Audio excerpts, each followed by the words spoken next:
တာပါဒီနေ့သင်ပေးမှာတော့အမားတို့ပထမိန်ညှက်နီးချုပ်နီးပဲဖြစ်ပါတယ်အဲ့ဆိုရင်အမားတို့ပထမဦးဆုံးပထမိန်ချုပ်မယ်ဆိုရင်ဒီမှာနော်ဝင်းရင်တိုင်းပြီးဖြတ်မယ်နော်ဝင်းဖြတ်မယ်ဆိုရင်ပိတ်စာကိုဒီလိုဖြန့်လိုက်ပါပထမဦးဆုံးအတိုင်းတွေကတော့ဖုံးရမ်းခောက်စာရဲ့ဖုံးချမ်းရဲ့ခါရဲ့တောက်စာရဲ့အတွင်းခောက်စာရဲ့၅မျိုးယူရမယ်နော်အဲ့တော့ပထမဦးဆုံးဖုံးချမ်းခောက်စာရေးယူပါမယ်ဖုံးချမ်းခောက်စာအမက6လက်မရင်မှတ်လိုက်ပါမယ်ဖုံးချမ်းမှာခောက်စာကြီးတာကိုပိုကြိုက်တဲ့အတွက်6လက်မပါတချို့ပိတ်စာမရရင်4လက်မပဲခောက်တာလည်းရှိတယ်3လက်မပဲခောက်တာရှိရယ်နော်တယောက်နဲ့တယောက်တော့ခောက်တာမတူဘူးအမကပိတ်စာလည်းရတဲ့အတွက်6လက်မယူထားပါတယ်ဖုံးချမ်းခောက်စာကိုများထားတာနော်ဖုံးချမ်းခောက်စာပြီးပြီဆိုရင်ဖုံးချမ်းကကြတော့ကိုချုပ်ပေးမဲ့ကစတမာရဲ့ခါရဲ့တဝက်ကိုတိုင်းပေးထားပါအမ29နမူနာချုပ်ပြပေးမှာဆိုတော့အမရဲ့ခါတဝက်က14ခွဲဖြစ်ပါတယ်ခောက်စာရဲ့နောက်ကိုတိုင်းပါနော်ကဲအဲ့ဆိုရင်ဖုံးချမ်းရပြီဆိုရင်ခါကိုတိုင်းပါမယ်ခါကြတော့29ဖြစ်တဲ့အတွက်29တိုင်းပေးထားပါ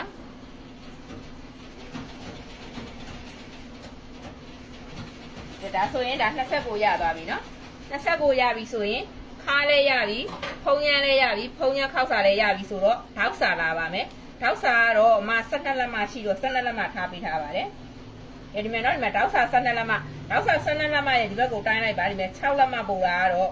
အတွင်းခောက်စာဒါပေမဲ့အတွင်းခောက်စာမယူခင်မှာအမတို့ကအချို့ကကြတော့ကွဲတာမကြိုက်တဲ့အတွက်2လက်မ3လက်မ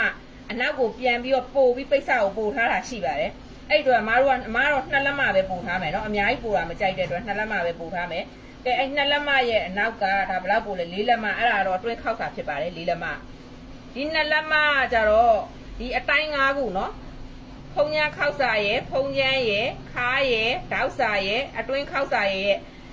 အပြင်ဒီ2လက်မကြတော့အမတို့လမ်းလျှောက်ရင်ကွဲမထွက်အောင်ခါရဲ့အနောက်ထိအတွင်းနဲ့ထိပတ်တဲ့ဟာကိုပြောတာပါ2လက်မပုံသေးတော့မဟုတ်ဘူးအချို့ကအနောက်ထိပို့တာ3လက်မ4လက်မထိပို့တာလည်းရှိတယ်အမက2လက်မပဲပို့တာနော်ဒါဆိုရင်ဒီမဲ့အတွင်းခောက်စာ4လက်မပို့တဲ့ပိတ်စာလေးကိုခောက်ပါမယ်ပထမဦးဆုံးအားဆိုရင်ခောက်စာတွေရပြီဆိုရင်ဖုံးချမ်းခောက်ပါမယ်မန်းလေးဘုံဆိုရင်မန်းလေးဘုံဘက်ကိုခောက်ပေးပါရန်ကုန်ဘုံကတော့ရန်ကုန်ဘုံဘက်ကိုခောက်မယ်နော်ဒါမှမန်းလေးဘုံဖြစ်တဲ့အတွက်မန်းလေးဘုံဘက်ကစခောက်ပါမယ်မန်းလေးဘုံဘက်ကခောက်မယ်ဆိုရင်ပထမဦးဆုံးအခောက်ကိုအပေါ်ကိုငန်းမှုထားပေးပါအောက်ကို2လက်မပို့ပြီးတိမ့်ပေးပါ2လက်မခွဲလောက်ဒီလိုမျိုးပို့ခောက်မယ်နော်ပထမခောက်မှာပို့ကြည့်ထားပါမယ်ဘာလို့လဲဆိုတဲ့ငန်းမှုဒဲခောက်လိုက်တယ်ဆိုရင်ညီမတို့ဝစ်လိုက်တဲ့အချိန်မှာဖုံးချမ်းကြီးကအောက်ကြီးကအပြားကြီးကပို့ပြီးရှည်ထွက်နေတဲ့အတွက်ပြားကြီးပြန့်နေတဲ့အတွက်အောက်မသိမ့်မဲနဲ့ခြုံကြီးဖြစ်နေတယ်အဲ့အတွက်မတို့ကဒါအောက်ကိုသိမ့်ပေးမှရမယ်နော်အပေါ်ကငန်းမှုအောက်က2လက်မခွဲအဲ့လိုလေးမိမှုလေးတိုက်ခဲ့ပေးပါအဲ့ဆိုရင်ဒီမှာမတို့ကအပေါ်ကငန်းမှုခောက်တယ်အောက်ကိုဒီမှာ2ခွဲခောက်ပြီးပြီခောက်ပြီးဆိုအမရဲ့ဖုံးချမ်းက6လက်မထားထားတဲ့အတွက်နောက်ထပ်တစ်ခေါက်ကတော့8လက်မခွဲနော်အပြားခောက်ပြီးပါဘာလို့ပထမခောက်မှာတိမ့်တာလဲဆိုတော့ခုဒီနောက်ခောက်မှာကျတော့အပြားမညူဆိုလက်ချုပ်လိုက်တဲ့အချိန်မှာကျတော့အမတို့ကအောက်ကကြားကြည့်တာအပေါ်ကအပြားသေးတာတွေဖြစ်မှာဆိုတဲ့အတွက်ပထမခောက်မှာကလေးကတစ်ခါလေးတိမ့်ထားတာနော်အခုကဒုတိယခောက်မှာကျတော့8ခွဲအညီချမယ်နော်အပေါ်ရောအောက်ရောကို8ခွဲအညီချရမယ်အောက်ကလည်း8ခွဲဆိုအပေါ်ကလည်း8ခွဲဖြစ်ရမယ်နော်ဆိုရင်ဒါအမားတို့ကဒီမှာဖုံးချမ်းကို8လက်မပွဲခောက်လိုက်ပြီနော်ပထမငန်းမှုနဲ့ဆိုရင်မဖုံးချမ်း6လက်မထားထားတာကပြီးသွားပြီဖုံးချမ်းပြီးပြီဆိုရင်အတွင်းချမ်းလာမယ်နော်အခါရဲ့အတွင်းချမ်းကိုခောက်ပေးပါအတွင်းချမ်းကကြတော့ခုနအမတိုက်ထားတာ4လက်မပို့တယ်နော်4လက်မပို့တာသူ့ကိုလည်းအဲ့လိုပဲအပေါ်ကိုငန်းမှုအောက်ကို2လက်မပို့သိမ့်ပေးပါနော်သူ့ကိုလည်းတစ်ခေါက်ရင်ခောက်ထည့်ပေးပါငန်းမှုအောက်က2ခွဲ2လက်မပို့ခောက်ထားတာအဲ့ဆိုရင်နောက်ထပ်တစ်ခုကကြတော့3လက်မခွဲတစ်ခေါက်ပြန်ခောက်ပေးပါဘာလို့လဲဆိုတော့4လက်မပို့ထားတာဖြစ်တဲ့အတွက်နောက်ထပ်3လက်မခွဲပြန်တစ်ခေါက်ပြန်ခောက်ပေးပါနော်3လက်မခွဲအထက်ရောအောက်ရောအညီဖြစ်ရမယ်နော်ဒါကြအထည်ပေါ့နော် customer အထည်ဖြစ်တဲ့အတွက်အမားတို့ကဒီခောက်စာတွေကြီးတာတို့တိကျယူတာ ready to wear တွေဆိုရင်တော့ဒီပုံစံတိုင်းမဟုတ်ဘူးပေါ့အဲ့ဒါကြတစ်မျိုးခါဆိုင်မျိုးဝေးရမှာဖြစ်တဲ့အတွက်ဒါကြအထည်ဖြစ်တဲ့အတွက်အမားတို့ကကွက်တိသူ့ဟာနဲ့သူကြအောင်ယူပေးထားရတာနော်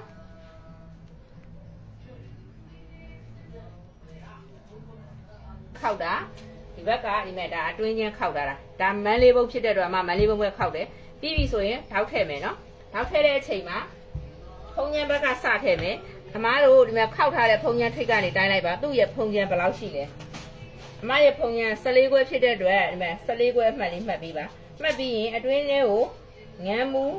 အမှတ်ပြီးဘိုက်တောက်ဆွဲပြီးပါဘိုက်တောက်ရဲ့အရှည်ကတော့6လက်မဖြစ်ပါတယ်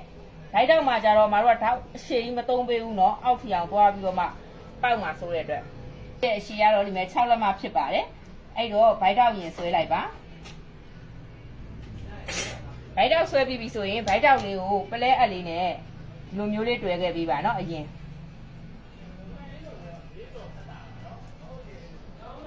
ဘိုက်တောက်လေးကိုအပ်ပင်လေးနဲ့တွေ့ပြီးထားပါ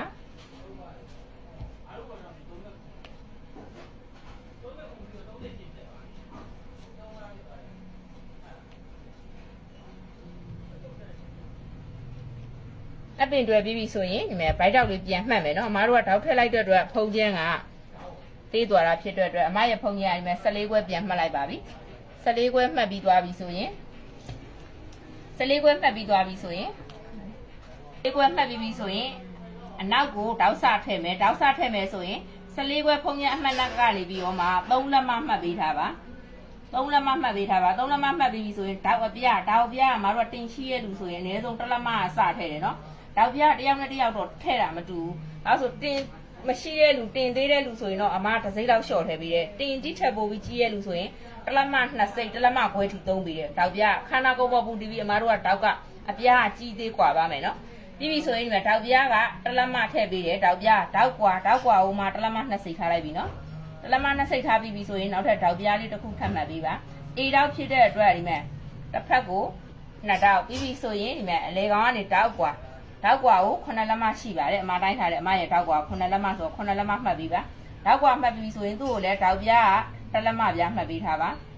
1လက်မမှတ်ပြီးဆိုရင်တောက်ကွာသူ့ကိုလည်း1နဲ့စိတ်ထားပြီးပါဒီဘက်မှာ1နဲ့စိတ်ဆိုရင်ဒီဘက်မှာလည်းတောက်ကွာ1နဲ့စိတ်ပြီးရင်တောက်ပြား1လက်မကဲဒါဆိုရင်ဒါနောက်ချက်အတွက်အေးတောက်ရသွားပြီအေးတောက်ရသွားပြီဆိုရင်ခုနအမားတို့ကဒီမှာဖုံးရရဲ့ဘေးမှာ3လက်မစချားခဲ့တာဆိုရင်ဒီဘက်ကို6လက်မခွဲမှတ်ပြီးထားပါ6လက်မခွဲမှတ်ပြီးပြီဆိုရင်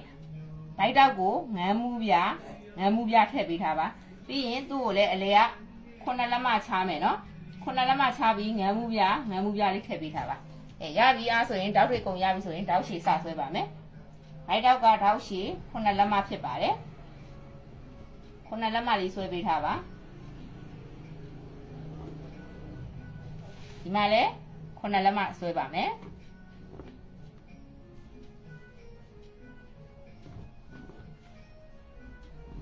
ခုနလက်မဆွဲပြီးပြီဆိုရင်ဒါဘိုက်တောက်ကဆွဲပြီးပြီဘိုက်တောက်ဆွဲပြီးပြီဆိုရင်နောက်ချမ်းအေးတောက်ကအမြဲတမ်းအမားတို့ကဒီအလဲကောင်အဖြောင်ရင်းကအရင်ဆုံးစဆွဲတယ်နော်တောက်ရှည်ခုနလက်မဘေးမြဒါတောက်ရှည်ခုနလက်မဆွဲလိုက်ပြီနော်ဒီမဲ့နော်ဒီဘက်ကလည်းအဲ့လိုပဲခုနလက်မဘက်ကစဆွဲပြီးပါ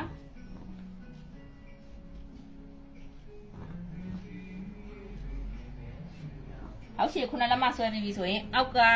အေးတောက်ဖြစ်တဲ့အတွက်ကကားလေးယူမှာဖြစ်တဲ့အတွက်3လက်မခွဲမှတ်လေးမှတ်ပြီးဆွဲပေးထားပါ3လက်မခွဲမှတ်မယ်နော်ဒီမှာခုနလက်မဆိုရင်မတို့ကဘေးကတောက်ကအမြဲတမ်း 0.5 ရှော့ရမယ်6ခွဲပဲဖြစ်ရမယ်နော်ဘေးတောက်တွေက 0.5 ရှော့ပေးပါဒီဘက်လည်းအဲ့လိုပဲနော်3ခွဲ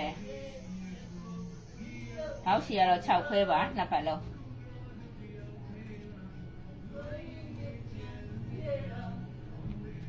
အဲ့ဆိုရင်ဒီမဲ့တောက်တွေရပြီဆိုတော့မတို့ကတောက်ထည့်ခဲ့ရုံပဲเนาะဒါကကြတော့ဖုံးချမ်းမှာဖုံးချမ်းပိုက်တောက်သုံးပေးထားတာเนาะ 0.5 ငန်းမှုပြားလေးပဲဒါကကြတော့နောက်ချမ်းအေးတောက်4တောက်ဒါကကြတော့အတွင်းတောက်2တောက်ကဲအားဆိုရင်မတို့ဒါလေးတောက်ထည့်ခဲ့ရအောင်เนาะအဲ့เนาะဒီမဲ့တောက်တွေထည့်ပြီးတော့မှအကုန်မီးဘူးလေးကြိုက်လာခဲ့တာပါရမယ်เนาะမတို့ကဖုံးချမ်းတွေကိုအတွင်းချမ်းတွေကိုမထောင်လို့စားမယ်ဆိုရင်ဒီမဲ့ဖုံးချမ်းရဲ့အတွင်းချမ်းရဲ့ကိုအညီပူးလိုက်ပါเนาะဒီလိုလေးအညီပူးလိုက်ပါဖုံးချမ်းရဲ့အတွင်းချမ်းရဲ့ကိုအညီပူးလိုက်နော်အညီပူးပြီးပြီဆိုရင်ဒီမဲ့ဖုံးချမ်းထိတ်ကနေပြီးတော့တလက်မခွဲမှတ်ပေးထားပါဖုံးချမ်းရဲ့ထိတ်ကနေတလက်မခွဲမှတ်မယ်နော်တလက်မခွဲမှတ်ပြီးပြီဆိုရင်တလက်မခွဲမှတ်ပြီးပြီဆိုရင်ညီမတို့ကဖုံးချမ်းထားတာ14ခွဲထားတာညီမတို့ကတော့ကိုယ်တိုင်းနဲ့ကိုထားပါတော့14ခွဲနေရာအထိကိုရှူရှူလေးတလက်မခွဲရနေပြီးတော့မှဒါမျိုးလေးမြင်းချောင်းလေးစောင်းနေပြီးတော့မှဖြတ်ထုတ်ခဲ့ပြီးပါဒါမျိုးလေးဖြတ်မယ်နော်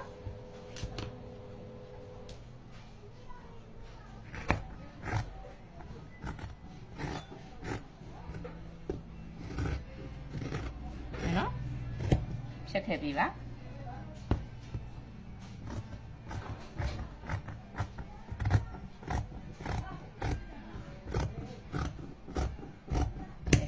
ဒါကတော့ဖြတ်ပြီးသွားပြီเนาะဖြတ်ပြီးပြီဆိုရင်ဒါဖုံညာကတော့ရပြီဆိုရင်ဒီမှာအတွင်းကျန်းလာမယ်အတွင်းကျန်းကိုကြတော့အမားတို့ကပို့သိမ်းချင်တယ်ပို့သိမ်းချင်တဲ့အတွက်ဒီမှာเนาะခောက်ထားတဲ့နေရာထိကို 0.5 လေးပို့ပြီးစားပေးပါအတွင်းကိုပို့ပြီးသိမ်းတာဖြစ်ပါတယ်ဖုံညာကိုမသိမ်းချင်တော့ဘူးเนาะဒီမှာဒါမျိုးလေး 0.5 လေးထပ်စားပေးဒါကြတော့အတွင်းနဲ့ဖြစ်သွားမှာเนาะဒီလိုလေးပြပြလေးစားလိုက်တော့ကဲဒါဆိုရင်နှစ်ခုလုံးကတိမ့်ပြီးသွားပြီဆိုရင် A တောက်ဒီ A တောက်ထည့်ထားတဲ့ရဲ့အနောက်အမားတို့ကထမိန်စကတ်တွေမှာလည်းသိမ်းတာနဲ့တူတယ်เนาะဒီ A တောက်ထည့်ထားတဲ့အနောက်ကအမားတို့ဒီမှာတောင်းနှစ်ခုထည့်လိုက်ပြီးဆိုအပေါ်မှာဒီငေါထွက်တာကြီးကဒါကိုမသိမ်းထားဘူးဆိုအမားတို့ထမိန်စကတ်ခပတ်ပေါ့เนาะတက်လိုက်ပြီးဆိုရင်ဒီနေရာကဒီလိုလေးလေးကြီးတွေဖြစ်တတ်တယ်အဲ့တော့မလိတ်အောင်လို့တောက်ကွာရဲ့နှစ်ခုရဲ့အလဲကောင်းအမှတ်ကနေပြီးတော့အောက်ကို6စိတ်လဲထားတယ်9စိတ်လဲထားတယ်เนาะမယ်နော်အမားတော့6စိတ်ထားလိုက်ပြီ6စိတ်ထားပြီးတော့မှဟိုဘက်ဒီဘက်ကိုဒီမဲ့တက်3တာကိုကြည့်နော်ဒီလိုပြပြလေးသွားပြီပါ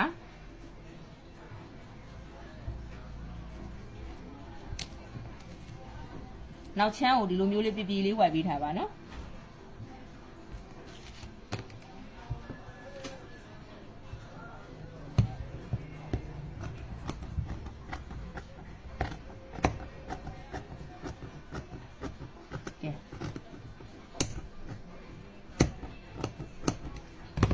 ဒါဆိုရင်စားရတယ်ကုန်ပြီးသွားပြီเนาะဒီမှာနောက်ကတင်ပုံစံမျိုးဝိုက်လေးဖြည့်ရမယ်